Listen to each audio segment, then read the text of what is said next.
it's going to be very hard to say stop negative self-talk. I Mhm. do think we should stop it, but hey, we have this one lifetime right now. We need the help at this moment, and a community can really come in and say, hey, wait, no, no, let me tell you all the great things about you and all the things that I admire in you.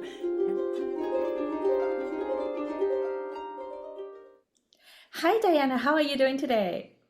I'm doing great, Victoria. How are you? I am good. So, Amelia Romano have connected the two of us together. Tell us Yes. where you're joining us today. Berkeley, California. All right, we have another West Coaster. There's not a lot of us in Talking Harp from the West Coast. A lot Well, of harps on the West Coast, but yeah, yeah. yeah, for sure. There are a lot of interesting harpists everywhere, and you're one of those that I've been hoping to talk to for a while because you have told me about your work. But before we get into that, tell us about your harp journey. What is your music story, and how did the harp came into your life? So I started out with classical piano, actually. As you can see, I've got my piano right there. And I'm originally from Ireland. And so I was very used to Irish music and classical music. And so I was definitely used to Irish harp, pedal harp, but I was a pianist. And then I went and lived in many different countries because my dad was a diplomat for the Irish government. And I fell in love with Eastern European music from living in Bulgaria, and then Middle Eastern music from living in Iraq, Balkan music, Greek music from living in Cyprus. But there was no way to really play those on the piano. And I was like, okay, well, that's sad. I love those kinds of music. I'll never play them. And one day when I was about 23 years old, yeah, 23 years old, so that was 30 years ago now, I went to this utterly magical concert. And it was two different groups from the Bay Area. One's called Kika, and they are Eastern European women's vocal ensemble. And they were partnering up with a medieval group called Ensemble Alcatraz. So Alcatraz Island is, one of our landmarks here in the Bay Area. And this concert was set up in such a beautiful way. It was candlelight only. We all sat in a circle around them, the two ensembles. There was no clapping between songs, so we just went through this journey together. And there was harp in that ensemble, in Ensemble Alcatraz. And hearing the harp with the Eastern European music together, I was like, oh my God, I woke up, to what the harp really could do. And, the harp is like the inside of the piano. And I was like, oh my God, this is like a vertical strings on a piano. And I was like, this instrument is the bridge. I will be able to play these kinds of music. I love Eastern European, Middle Eastern, all the great Greek stuff, Turkish stuff. And I was teaching piano at the time, and I told one of my piano students about this incredible concert, this experience I'd had. And she was like, oh, you know what? I bought a 19-string harp at some art fair like years ago, and it's just been sitting in my storage room. Do you want to borrow it? I was like, yes, I do. And so I got this little 19-string harp, and I think it was made by William Rees, who eventually went on to make harpsicles and other harps as well. And yeah, it's been a straight line with the harp ever since. Yeah. Wow, Oh, what an and something funny interesting way happened. to come across a harp. Yeah, and I got so much help. I got so much help from, the community and, from my student. And a funny thing is, I was recently cleaning out a closet and I came through all these letters because back in the day without internet, we would write letters to each other. And because I would move countries so much, I would still keep in touch with my friends by letter. And so I had been living in Brussels, Belgium, and then I'd moved back to Ireland, and I got a letter from my little friend Olivia, and I was rereading it. This was just like last year, and it said, "Have you started playing the harp yet?" I was like, "What? I don't ever remember talking about." But there, so I don't know. I must have had some kind of premonition or something. I don't know. Anyway, that's kind of strange, isn't it? It's destiny. You're meant I to think play so. the I harp. think so. Yeah, yeah. And actually, my mom did some research on our family tree, and it turned out on her side of the family, they had been harpers, but it was many generations back, and that line got broken. Mm. So But here you then are again.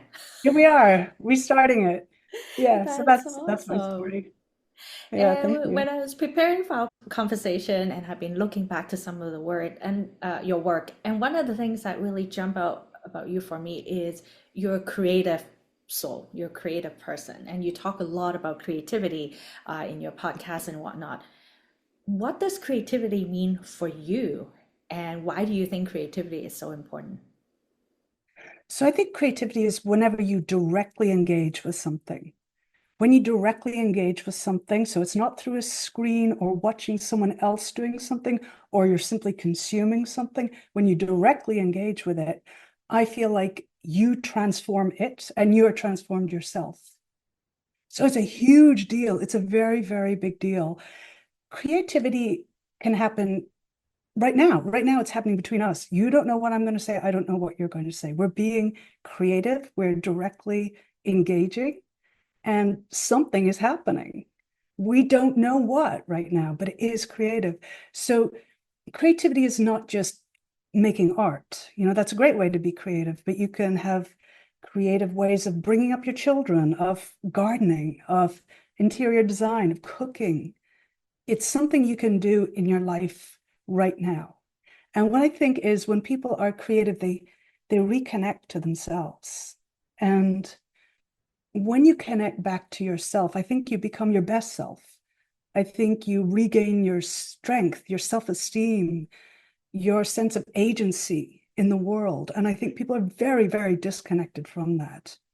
In fact, I would say that people's greatest fear is disconnection, being disconnected from themselves, from their society, from world, from their body. And this fear can make you act out in all sorts of kind of scary ways. And I think the remedy is to come back to yourself. But that's a big ask. How do you come back to yourself? And I think it's through being creative, directly engaging with life. Get away from only watching other people do things or consuming things, being on the screen all the time. Listen, I watch a lot of YouTube. I love YouTube. I love your YouTube channel. You have a great one. So I'm not against consuming things, but if you find that the majority of your life is being spent watching other people do things, you're not being creative. And I think it hurts us. I think it hurts our entire sense of self. So yeah, for me, creativity is both really, really simple because it's something you can do right now by engaging with your life, with your relationships, with your environment directly. But it's also a huge deal because it's your entire sense of self and your sense of agency and power in the world. Yeah, I think when you think about how much information is available out there for us to consume these days, and we're Yeah. often a passive participant when we're doing Yeah. that, I can Yeah. really feel that sense of not having my own agency. So what you said about actively engaging with something directly has Directly. something like it really resonated with me when you connect that to the concept of creativity and kind of almost like going into the unknown, but in a Yeah. very It sort is of unknown, control right? We way, don't because know. I am the person doing it. Love Exactly. it. It's very right. And you can see how it makes you feel alive, right? Mhm. It gives you a different sense than simply consuming something. And believe me, yeah, I have to discipline myself to not overconsume because there Mhm. is so much amazing information out there. And it's not like, oh, we should stop watching YouTube because there's trash on YouTube. No, there's great stuff on YouTube. That's the problem. We have to make a sacrifice, which means, giving up something you value for something that you value more. So valuing your creativity more than the undeniable value of the information that you're finding on YouTube and other places as well. For sure. Yeah. And in your website, you have talked about your music that has sort of a global influence, if you will. You're into art, spirituality, and mythology. You already talked to us about the music influence, not the general sort of part of the world that a lot of our guests would refer to, when you think about Turkey and whatnot. Yeah, yeah. How does that kind of shape you as a musician and a creative person? And what would you hope your listener or to take away when they hear your music and see the work that you do with all these different influence that you bring to the table? Yeah. Yeah. Well, first and foremost, I hope when people hear my music, it brings them back to themselves. I want them to be thinking about themselves when they hear my music. And that's actually a little secret as well. When people are performing, because I help a lot of people with performance anxiety, I used to have horrendous performance anxiety. It actually made me give up music. We can talk about that later if you like. But when people are anxious about performing, they're thinking that, oh, everybody's looking at me and judging me. Oh, and they become very self-conscious. But the fact is, when people are listening to music, they're mostly thinking of themselves and their own journey. When you sit right in a concert, you're not thinking about that person perform. You'll notice them, of course, but you start very quickly starting to think about your own life and how you're feeling and what this means for you and insights, right? You're not thinking about them. And so, do you find that to be true? I do. I mean, sometimes I will be looking, and then next thing you know, Mhm. I'm Yeah, already looking inward. that's it. That's it. And so when people hear my music, I want them to come back to themselves and I want them to feel inspired and I want them to feel powerful. I want them to feel connected to their heart and soul. That's my ultimate aim. I got an email a couple of days ago. It was just, the best kind of email to get. It was someone I didn't know, and just randomly they were writing me on Bandcamp and saying, you know, I listened to your album, The Bright Knowledge, which came out in like 2008. Uh, I've listened to it for years, and it always inspires me to play my violin. And I was like, there's nothing better. I am so, so happy to hear this. That just means a lot to me. Um, so that's what I hope when people listen. And I also hope to participate, in when I use all these global and time references, because, I'm using different methods from around the globe regarding harp and also throughout time with historical harp. I hope to tap into those lines of wisdom.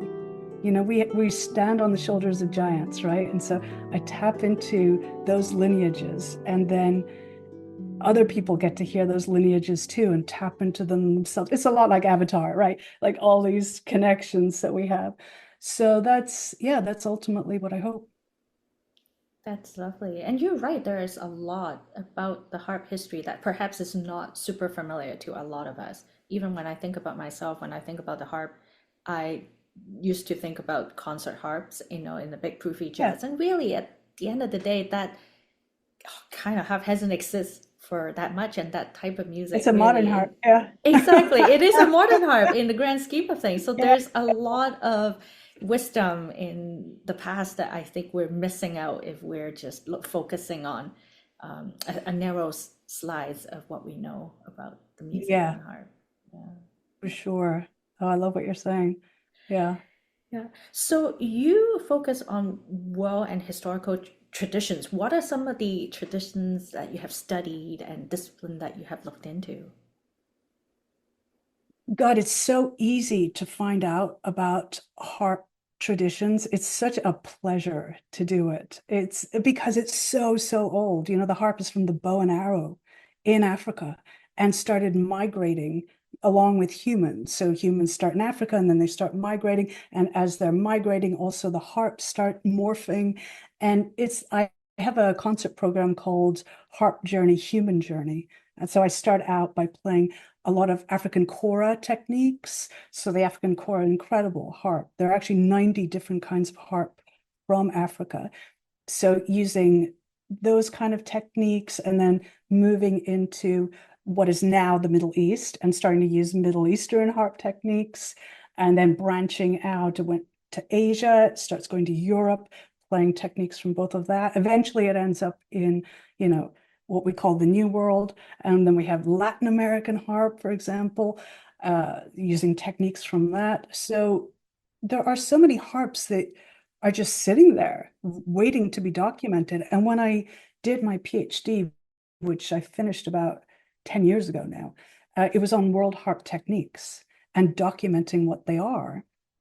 And it was just so easy to do it. It was fantastic. I would like look up African harp. Well, I knew a lot of these things anyway because I've always been interested in them and I would incorporate them into my composition and show my students how to do these things. And then when I needed to get, all the academic backing up of all this stuff, it was very easy to do because there are so many indigenous harp traditions, harps being treated on their own terms, not as a version of piano. And, as a pianist, I can really easily see when harp writing is coming from the perspective of piano. It doesn't bring out the best in the harp. Like, for instance, if you're doing really thick chords on the harp, it's pretty hard to pull that off without it sounding muddy. On the piano, it sounds incredible, very powerful. And so, oh God, I could go on about this forever. Sorry, this is a long answer. I did a really user-friendly version of my PhD dissertation on world harp techniques and collated it into an ebook that I have for sale on my website. But for your listeners, I would be very happy to just email it to them, as a little gift at my email, which is my name, diana@dianarowan.com, so that they can see what I'm talking about. And I will stop That's taking up lovely. all your I'm time with gonna these put your techniques. email address in the video description, Thank but it's you. so fascinating. It reminds me of Bill Taylor. I interview him, and he studied I saw that harp, one. Yes. historic harp as well. And he talks about we have harps and how Oh, often we yeah. forgot how many harps there are in this world. He is cited in my dissertation because of all his Robert Ap Hugh work. He was very, Mm. very instrumental, no pun intended, Bill, in documenting all of this and making it accessible to other harpists. So yes, he's definitely cited in my dissertation, and he's totally right. And he opened my eyes because I took a workshop with him. God, it would be like 20 years ago, and I was like, what? This is so amazing. So yeah, yeah, That's awesome. yeah, Now, you wrote a book. It's called The Bright Way, Five yes, Steps to Freeing the Creative Within. Okay. yeah. What prompted you to create that book? Tell us a little bit about what's covered in this book. Yeah. So it was actually one of my Harp Circle members who prompted me to write the book. So I have a membership called Brightway Harp Circle, and in that we learn my method for tapping into your creativity and following through on it, because I had a very, very difficult road with performance anxiety. I would get terrible stage fright. And so much that I would throw up before performances. I would try to do anything to get out of performances. And eventually, I just could not handle it anymore. And I was like, I'm going to have a very short life at this point. I need to just give up on music. And I did give up for 4 years. And I went into social work instead, because I've always been very interested in human potential and what people can do and the power that they really have inside them. But I missed it really, really badly. And I found a way to get back, but it was very stop and start. And I eventually went back. I got a master's degree in classical piano performance because I was like, I've got to just address this. And when you do that, they make you perform all the time and they are absolutely judging you. And it's really, really a tough situation. But after going through that, I found another way to feel confident and to know what I'm about musically, because ultimately you have to know your purpose when it comes to your creativity. What is it that you're really saying? What do you really care about? And so, for example, my purpose, which is step one in my 5-step method, is I create in order to come back to my true self. And by doing so, I hope to encourage others to do the same.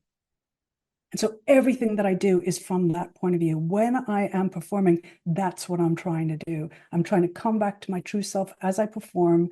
And as I do, others in the audience are connected and they are coming back to their true selves as well. And so for each of my circle members, the first step that they have to take is discovering what their purpose is. And that becomes a guiding light. And then the second step is setting intentions around that, which are essentially the ways that you're going to manifest your purpose right now. We could think of them as your goals. What are your current projects that you're going to do? So we'd been going through this for probably about 3 or 4 years, this whole system. And, my students were getting more and more strong and creating and performing and doing all kinds of amazing things. And one of them had been in the publishing business her entire career and still was. And she was like, you really have to make this a book. And I was like, okay. And so she helped me to write this book. And so eventually, yeah, it became this book right here. And it's on my website as well. And yeah, it's been an incredible journey being a writer as well, because I found I had to tap into a lot of the same principles regarding creating in general and performing. And I remember I would sometimes send Claudia a draft of, a certain section. She'd be like, what you're saying is really good, but I'm not feeling the heart in it. And I was like, she's right. I have to go into that centered place and always just write from there. Don't write from here, write from the heart. And it's the same thing with playing. When we're playing, it's going to be playing from the heart. Yes, your head can step in at any moment. If something starts going wrong when you're playing, then you can step in. Yeah, what key am I in? Wait, where am I in the piece? The intellectual can toggle in. But yeah, I found that I would get into this very centered spot and just write from the heart. And she would be like, I feel it. I feel it. So it was interesting how the creative process is the same across disciplines and across different fields, even. So the book is not directly addressing musicians only. It talks about other creative paths if you choose to take them. Yeah. I can see sort of how this can be effective, because as I was listening to you talk about even just the first step, finding your purpose, and I think Mm. about how that relate to performance anxiety. I think there's a part of me when I'm anxious about playing is I'm probably thinking that other people are judging me, like you said, right? Yeah. And I'm not really asking myself why I'm playing, because in those moments I'm playing for others, which is probably not the best reason, if you will, to perform. So when you talk I about think you're coming back totally to right. yourself, that makes Yes. sense to me. Yes, yes, exactly. It's because, when you're tapped into your purpose, it's such a glorious thing. It's something you're really excited about. So that even if you did start worrying about, oh, so and so's in the audience, that just kind of becomes, it's okay, it's fine. I'm really into talking about my purpose and sharing it with people. It fills up the space when you know your purpose and you are focused in such a way that you don't get distracted by outside factors anymore. And instead, you're really interested in sharing and transmitting and co-creating with your audience. And so, in fact, yeah, you start to feel like your audience is your ally and you're in this together and you're making this moment that will never happen again together. It's something very, very special versus it's me versus them. And they're sitting there judging me, which is a very, very scary, scary place because, again, it's disconnection, right? When we are feeling judged, we feel disconnected. It's a terrifying thing for us on a primal level. So, reestablishing the connection by no, no, no, no, we are together co creating this thing. I'm in this with you. We're all part of this together. That changes the dynamic completely and it becomes a joy instead of something terrifying, which it used to be to me. I totally understand. I have had one of the worst cases I ever saw of performance anxiety, and I've seen hundreds at this point. So mine was really, really bad. And so if I recovered, other people can too, for sure. There's hope. I like So that. much hope because I was a bad case. I was a hardcore case. Yeah, Mhm. Yeah. yeah. And since you mentioned it already, tell us a little bit about the Bite Harp Circle, because that inspired you to write the book. Yeah, definitely. So right after that, getting the PhD, I was like, what's my next big project? Because I love to do that. I love to create something and then create something new. I'm like, oh, I wish I could just stay with one thing. But what happened was I noticed after teaching for so long, so at this point I've taught for I started teaching maybe when I was 22. So teaching for 31 years. I notice people love coming to lessons and they have a great time at lessons. And then they'll practice for a couple days and then something happens and it starts petering out. And then they're like, ah. And by the time they show up to their next lesson, they're like, I didn't practice as much as I wanted to. And I'm annoyed with myself. And so I'll go through the usual things, do you love the pieces you're playing? Are you comfortable on the seat that you're sitting and all of this? But I realized there was something deeper going on. And so right after getting my PhD, I was like, I want to tackle the practice and performance problem, because people are also still scared of, they're performing. So let's tackle both these things. And so as I was looking more deeply into my journey and how I had turned it around, from extreme stage fright and noticing how do I stay motivated, that's how I came up with this 5-step system that I use now, and I call it the Bright Way. And I was like, I want to create a group around this because community is essential for creativity. I really don't think we can create in a vacuum. And so I was excited to share these principles with a dedicated group, that we could meet regularly and be together as a community. And so that's how I created the membership with that in mind. I wanted to talk about the things that I had been talking about privately with my private students, but let them have a community of other people too, who are also talking about it and giving, their wisdom, their insights. I can definitely do a lot for them, but I can't do everything. There are other people who are going to come in and say amazing things that I don't know about. And I want that wisdom. I want them to be in the mix too, co-creating. So yeah, with the Brightway Circle, we're now 8 years old and incredible group. So in terms of format, there are Zoom meetings like this pretty much every day of the week within the circle. And most of these Zoom meetings are run by members of the circle. One of them, that's happening in a little while.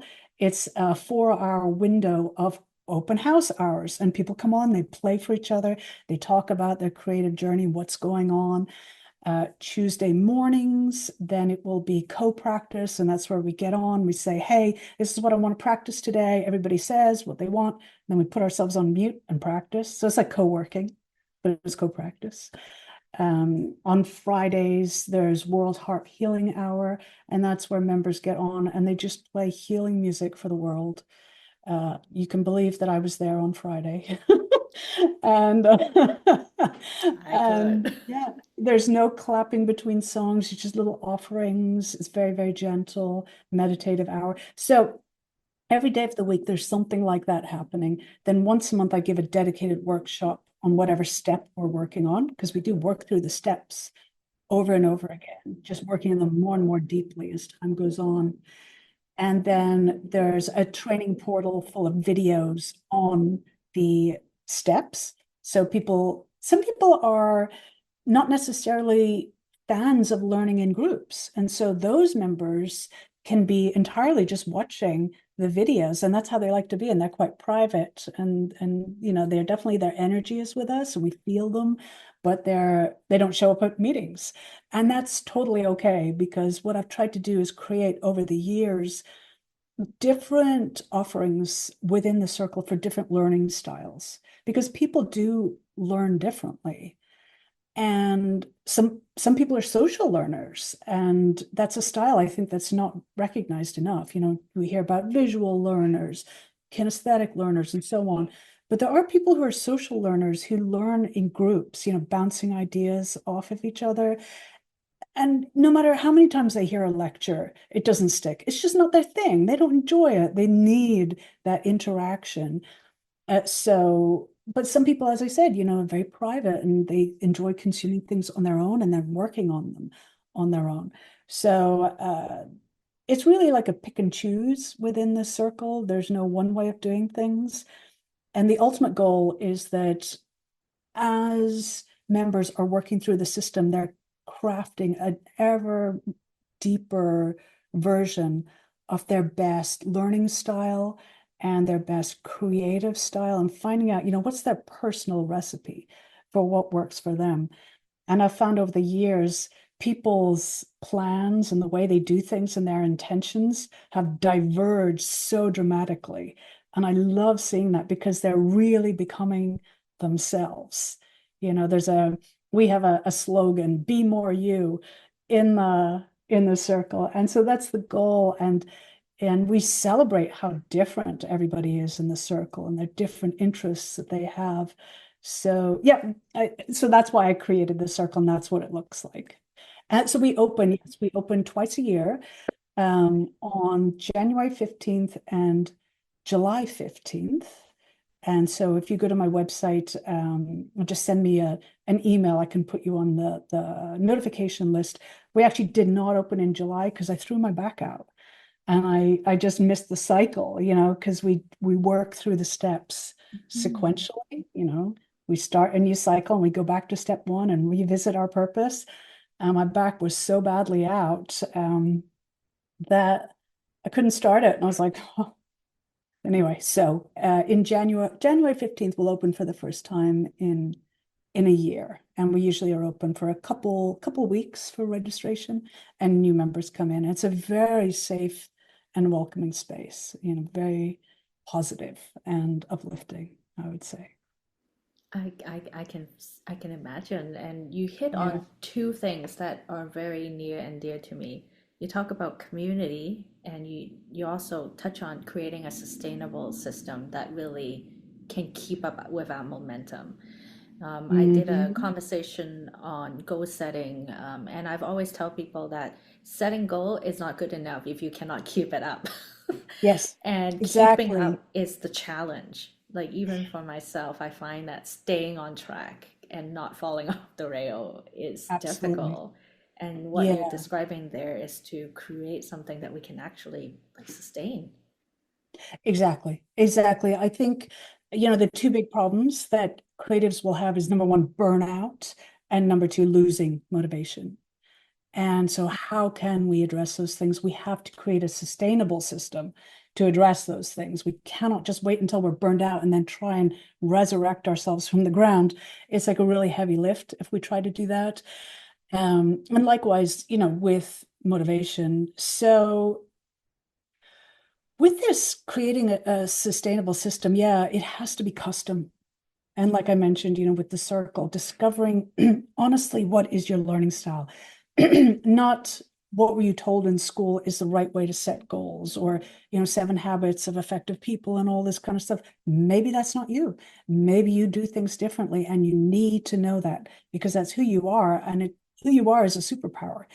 Lean into that, be that different thing. You're the trailblazer. And that's why, in our circle, we only ever share from direct experience. We don't share, well, here's an article from so and so who says this. No, it can't be, because we don't know anything about that person's private life for real. What we know about our private lives and our creativity is a very private thing in the sense that it's very personal. Mhm. Um, we have to know for sure that that's something we honestly did experience. And when people will say, well, it's so weird, but I had this particular experience in practice. And it's like, whoa, breakthrough. Other people are like, oh my God, I'm going to try this. And it works amazingly well, for example. But it's nothing that you would know about, from like a Google search. But we know about it from this direct experience and sharing of wisdom, really.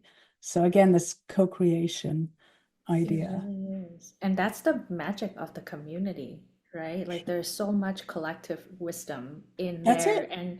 and you have the That's it. context about how that came to be, and you can relate to that a lot easier than a random article that you just come across. Definitely. Definitely. The quality of information is so much higher, so much more detailed and focused as well. The other Mhm. thing about sustainable as well as personalized is that it changes over time as we change, right? We change every day. And so that's why, in the circle, we just keep going around those steps over and over again, because as you hit, for instance, step 3, your practice plan, then it can look really different every 6 months. Uh, things could have changed a lot in your life and the way that you look at things and the types of intentions that you've set, that you are going to create a completely different kind of practice plan and trying to apply the same rules that you might have learned a long time ago can be hugely like anti-productive, you know, like actually taking you away from your journey. So sustainable on two levels, personal and also timely, that it changes over time with you. Mhm. Well, we are organic beings. We We change. We don't are. stay the We're same. So it constantly. doesn't make sense for us to do the same thing over and over, expecting Yeah. that we're gonna get the same results, right? That's true. And, but people will tend to, blame themselves if they are finding they need to do things in a different way. They're like, no, I really should like buckle down and force myself through doing this thing this way. There must be something wrong with me that it's not working, you know, rather than, hey, this thing is not working. What can I do to do something different?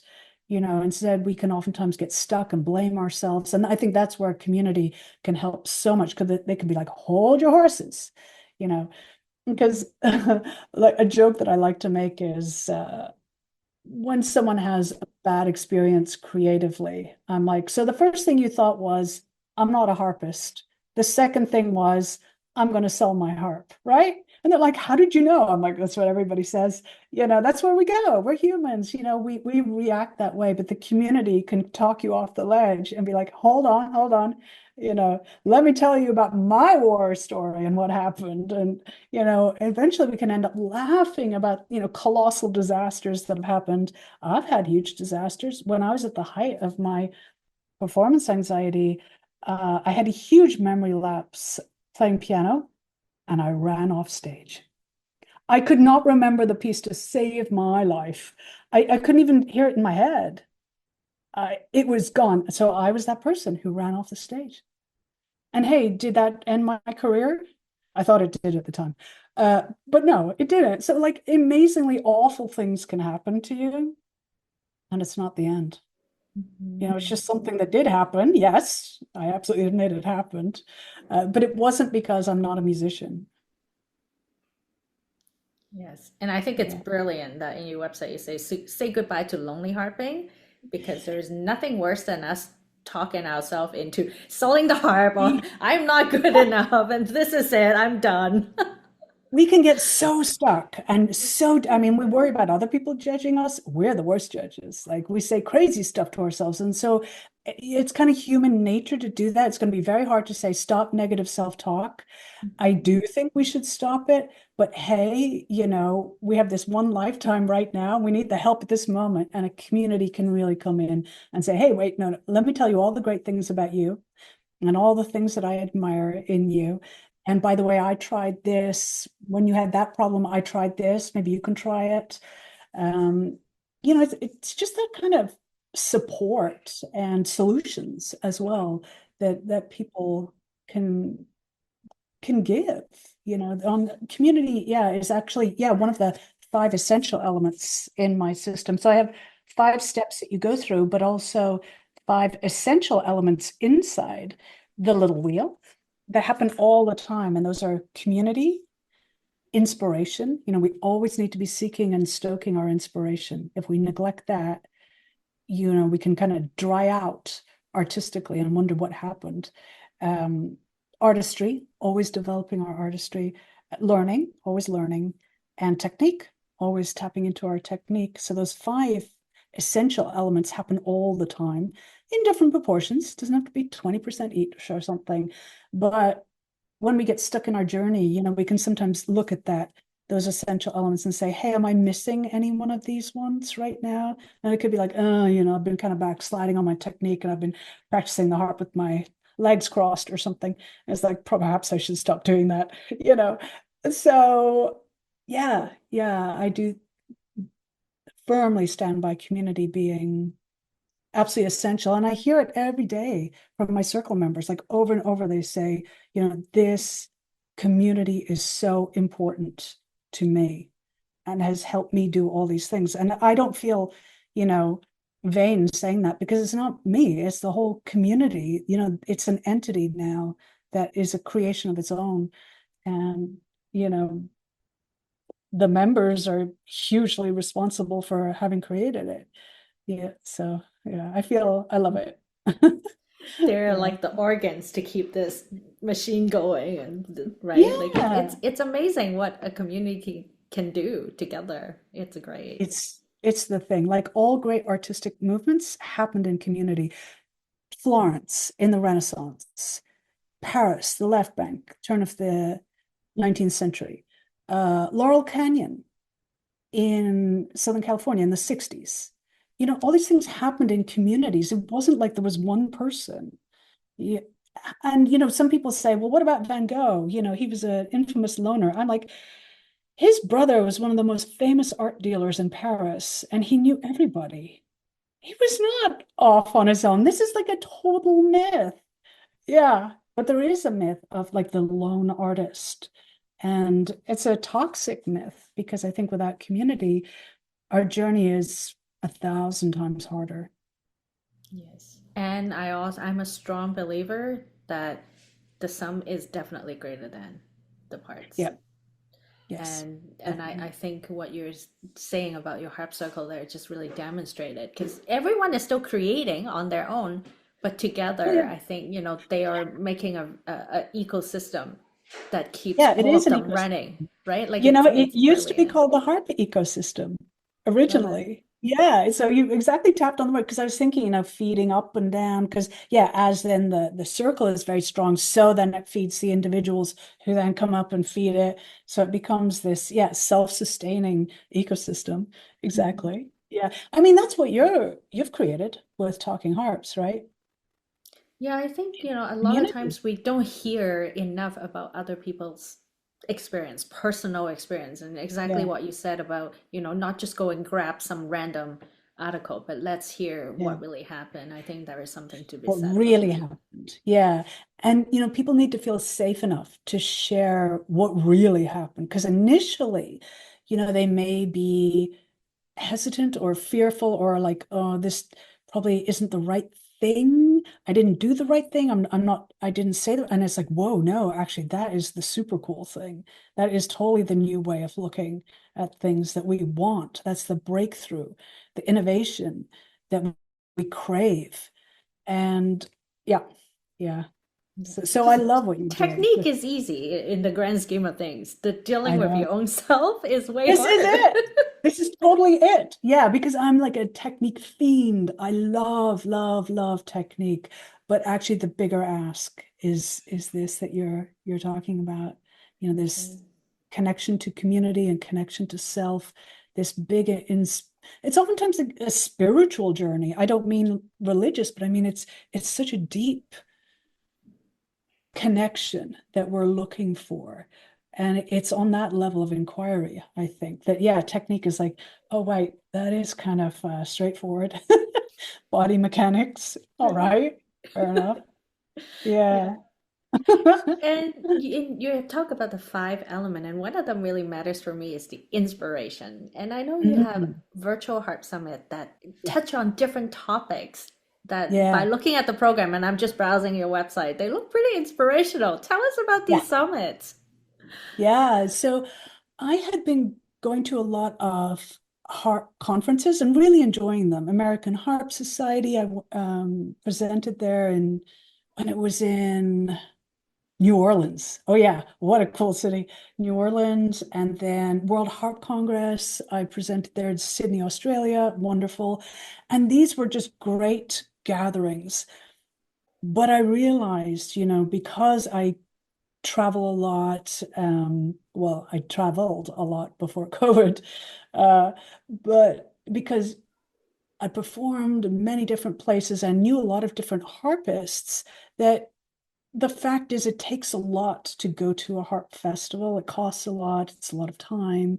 There are many, many factors. And also I knew from teaching that in terms of learning things, we don't get everything the first time. You oftentimes need to hear things multiple times. So I was like, oh my God, what? And in 2016, before the internet, what in terms of online learning was a really, really big thing. I was like, what would it be like to make one of these conferences online? Meaning people could come in, tune in from all over the world. And also, I could introduce harpists who I know who are amazing, who will never go to these conferences. People won't know them. And I want them to know them. And also, if this is online and it's a video, they can just repeat the thing again and again until they learn the thing that they want to. So there were multiple reasons why I wanted to create these virtual harp summits. And so I created four of them, and each of them had a different theme. The first one was expression and creativity, because ultimately that's what harpists want to do. They want to be expressive and they want to be creative. That is the ultimate goal. Yes, sometimes technique is what you need to get there. Sometimes it's something else you need, but ultimately people want to be expressive, right? I mean, that's why we play. So there's a lot about interpretation and stuff in that summit. And so each summit will have 25 presenters. I That's a kind of went lot of crazy. I know, I presenters. kind of went crazy. And so each of them did an hour-long workshop. There's just packed with information. Handouts are part of it. And oftentimes, house concert is attached. And so very, very robust material. The second summit was about technique. So it's all these different, again, 25 harpists, and they'll come from like really well-known harpists, like my teacher, Alice Giles, to harpists that people have never heard of before, but who are absolutely amazing. And some of them have since then, come out in the world a lot, like Amelia, for instance. She back in the day, she was in my harp summits, focusing a lot on electric harp at the time, yeah, Yeah. yeah. And now, she's doing a lot with classical music and transforming that onto the lever harp with working a lot with lever changing and other many creative things. Anyway, the third one is on arranging, improvising, and composing. And then the last one is on practice and performance. How do you practice? How do you perform?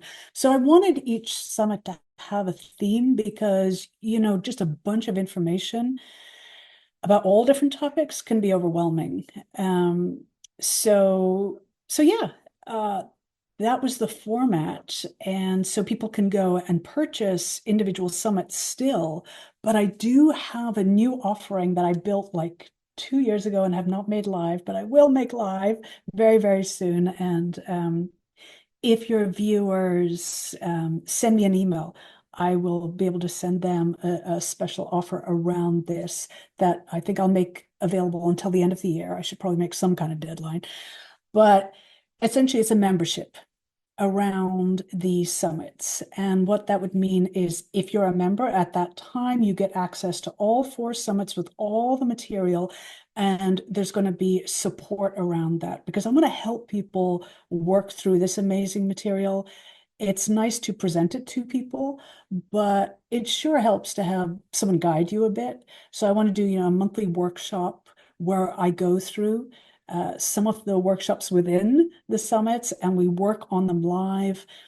Add some co-practice sessions. So co-practice is again, where we get on Zoom and we're like, hey, today I want to practice this. And then everybody mutes and goes. And honestly, it's an amazing way to stay with your practice versus again being alone. You're left alone, you're practicing, and you're like, oh, I should turn the laundry over. But when you're on Zoom, it's just a little bit different. You're like, I'll stay. I can be like, I can attest to that because I do that too. And I always equate it as going to the library, doing your work with other people. And everyone is working hard. Yes, And if you are not, you will right. feel that you need to step up your game. So it is a very effective way to It keep us is, you feel the practicing. energy from other people, when you're kind of like getting a little bit off track, you see them on track, you're like, okay, I'm back, I'm in the energy, so and they're positively modeling practice to you. They're practicing. So you're like, that looks good. I think I'll carry on doing that. So yeah, I do want to make a membership around the virtual harp summits because Brightway Harp Circle, I love it very much. But it is a deep dive into your creativity. You're talking about your purpose, you're setting your intentions, you're creating practice plans. You know, it's a commitment. There's no doubt, you know, and for some harpists, they want to learn cool things on the harp right now. And you know, they're not necessarily wanting to go on this. What's your purpose? And and I want to be there for them because I love teaching these incredible techniques that are so powerful on the harp, you know. So uh, yeah, if your members would like to email until the end of the year, I'll offer a special discount on the membership. And I really, really have to make it live. It's been built for 2 years, and I'm kicking It's myself that so I haven't made brilliant it. though, because like I will be the first to say, I agree. Going to a Harp conference is not cheap because there's nothing local, not very often anyway. Mm. Anything that is of scale with 25 percenter, you're bound to go somewhere far. And even Yep, World Harp Congress is traveling around the world, and in a way, it's exclusive because of the price. So very exclusive. there is Yeah. a part of It's me that felt even that that is not helpful. It's not. Yeah, I did want to democratize the harp world more because, I mean, on top of that, our instruments are expensive. I mean, we have just a lot of problems regarding, you know, money. And I just wanted to, you know, make things more democratic, really. And, you know, in the grand sense of the word. So, so yeah, at list price, you know, you can buy individual harp summits and each one is 197. And that's it. That's how much. And if you bundle it, you know, they become less. And if you join the membership, then you get access to them, you know, all as part of the membership fee. Um, so I really wanted to keep it like that because, yeah, I did, again, from having lived in countries like Bulgaria, where, you know, a teacher might make $350 a month. I mean, that's not even the registration fee for some summits and gatherings and stuff. And I understand, you know, it's expensive to put these things on. I don't think there's anything nefarious happening. You know, it's just Mhm. a whole production is a big deal, but the online um, experience changes that and offers like a new way of doing things. So I'm Mhm. always looking for new ways of doing things, to be honest, you know, and innovating. Yeah. I But think that's part of my that's, problem is, you know, I'll well, it create is something and then I'll also move on and do the something else. it's also what makes us human, I think, right? The It ability to is. Yeah, create our something curiosity. different and something new. So I think there's Yeah. nothing wrong with that, right? And I am one of those learners that really need to look at something multiple times. So like I'm Oh the one yeah. that shows up with a Everybody. notebook and I'll watch something, I'll write notes and I'll go back to it over and over again. So you're right. Like if I go to a conference, I'll probably be spending my time like trying to write down notes more than anything. So I appreciate having Yeah. the option to revisit the Yeah. material and to get the support too, because you cannot always learn everything through a one-way video. Not at So, all. You download can't. of You can't. information, if you will.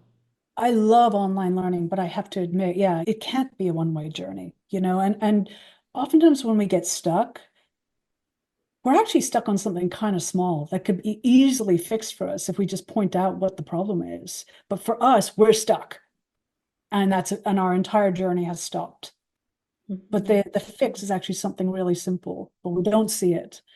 And having feedback and community, they can be like, hey, you know, that happened to me and here's what I did. You're like, oh my God, I can't believe it's that easy to fix the thing, you know? So yeah, it's very asymmetrical. The when we get stuck, it's such a bad place to be, but it's actually not that far from fixing it.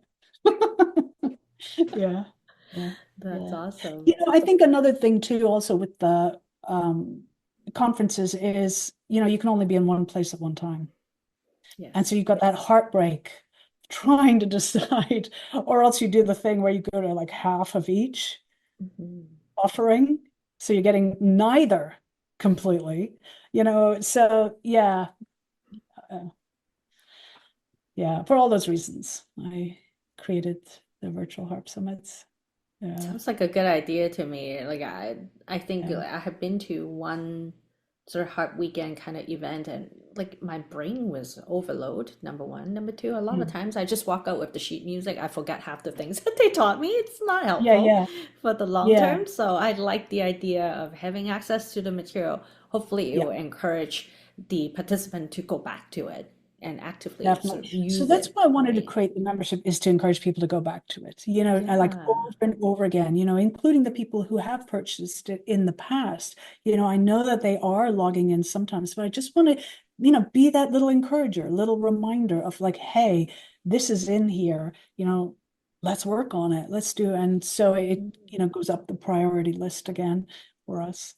Yeah. Absolutely. Yeah, if we're going to invest the time and money in it, why not take advantage of it, right? That's it. That's it. But they call it, the course graveyard. There's so many courses that we buy, and then we forget, because it's sitting somewhere in our computer, but we, don't have the login or whatever. And then just something happens. We get interrupted and we're off on a different track. Mhm. So yeah. See, you're on that sustainability again. Yeah, I am. I Yeah. am. And I think, for me, personally with my creative journey, like noticing some patterns such as, I will tend to create something and love it and then create something new and leave the old thing behind. And what I'm trying to do is remedy that because I think there is power to that and there's something really good about that. But I started feeling kind of sad about it. And missing, for instance, the summits, missing practicing piano. And I was like, ooh, I want to bring these things back now. This is where I am. I'm wanting to review and reclaim and really build on what I've already built rather than, hey, I'm going to build something brand new now, which had been my tendency. So I see a little bit of a change in me over that, just sharing a little about my personal journey. Yeah.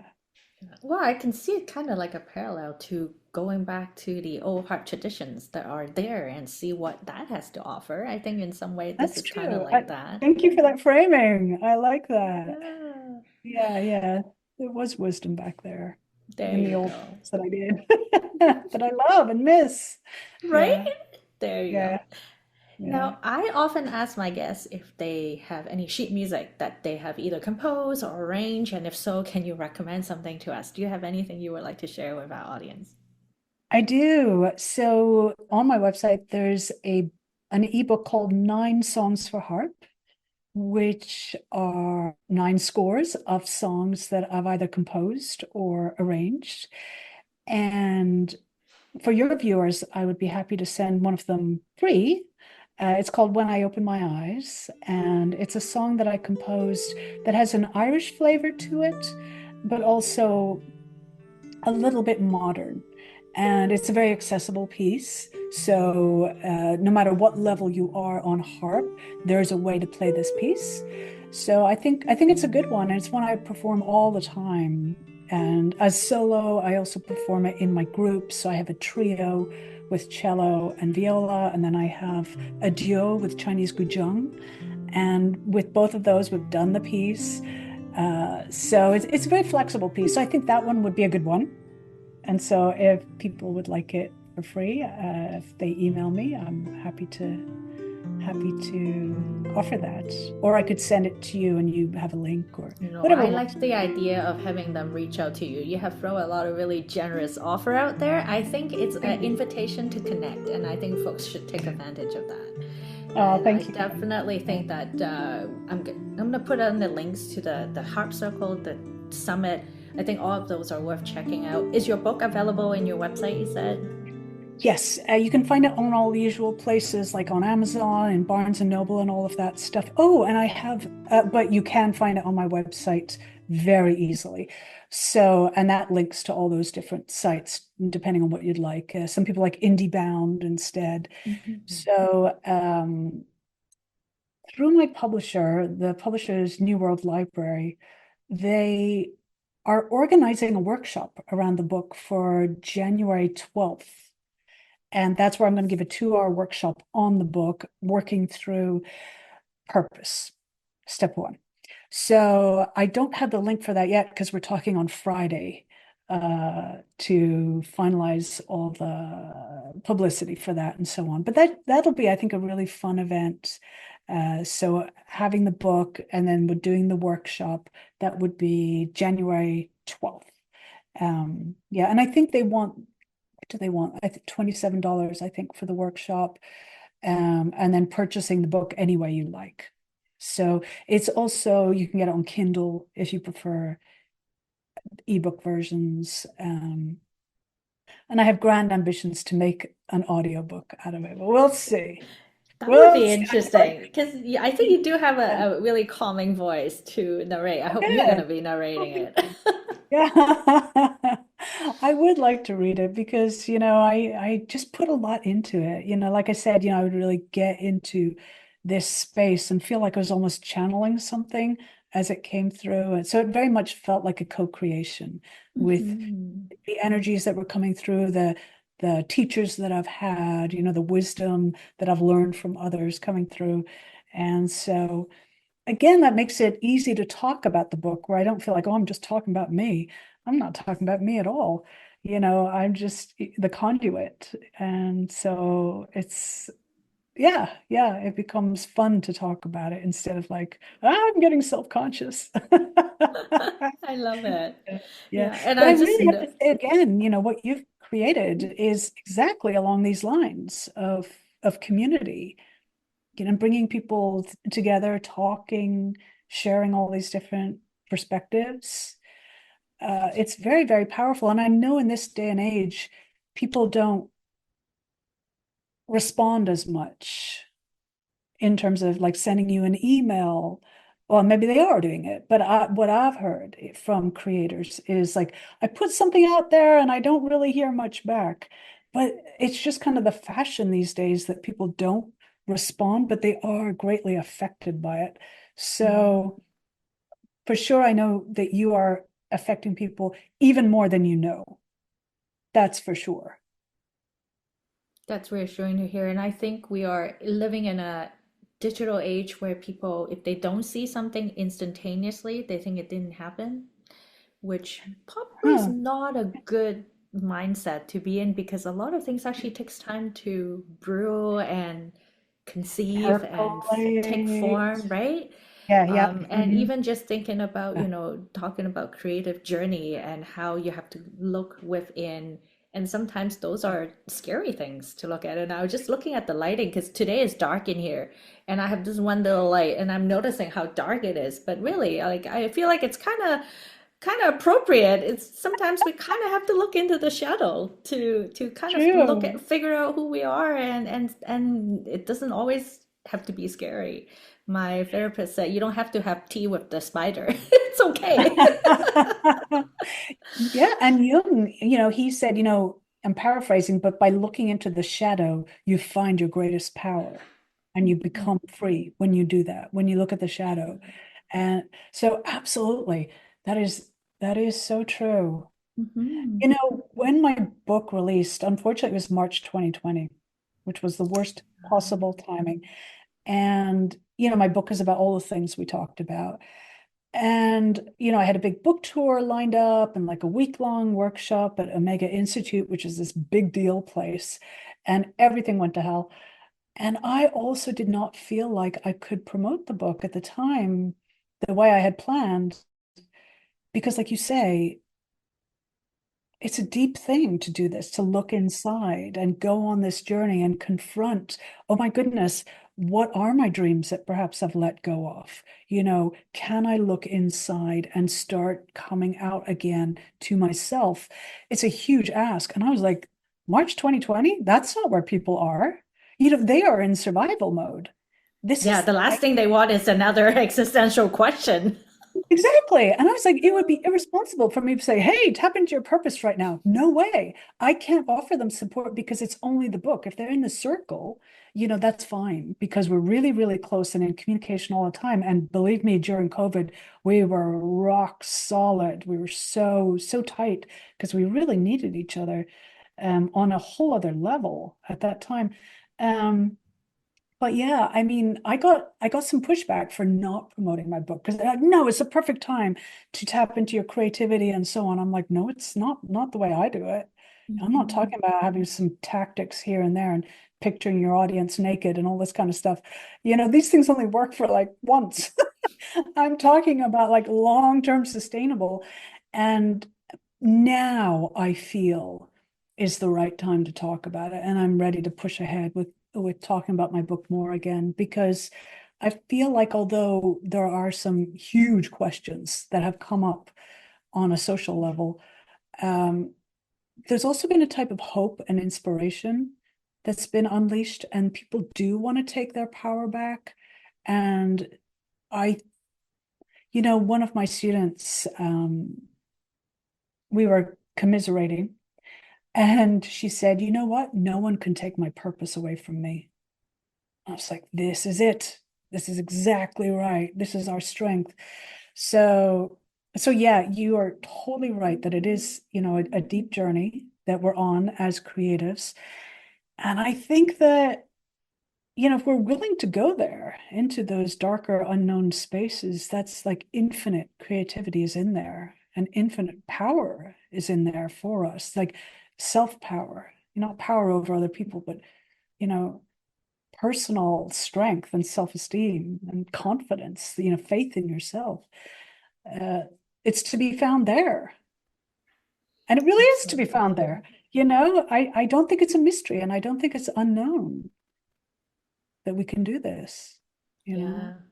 Yeah. Yeah. Jessica Browning, she talked about her experience as a survivor, and she talked about how she enjoyed looking into the deep, dark sea at night, and there's something magical about that. And then I always remind people without a light, there wouldn't be a shadow. So on the other side of the shadow, there is Yeah. something good to be found as well. And I think you're right. Like now is a good time for us to revisit this book of yours. If you haven't promoted enough back then, I think you should. I didn't. I And didn't. I feel like in this day and age, we are even more in need of that sense of agency and And I hope think, and yeah, determination. yeah, and I think we're all, older and wiser and have been through a lot, and we kind of know that we are tougher Mhm. than we were.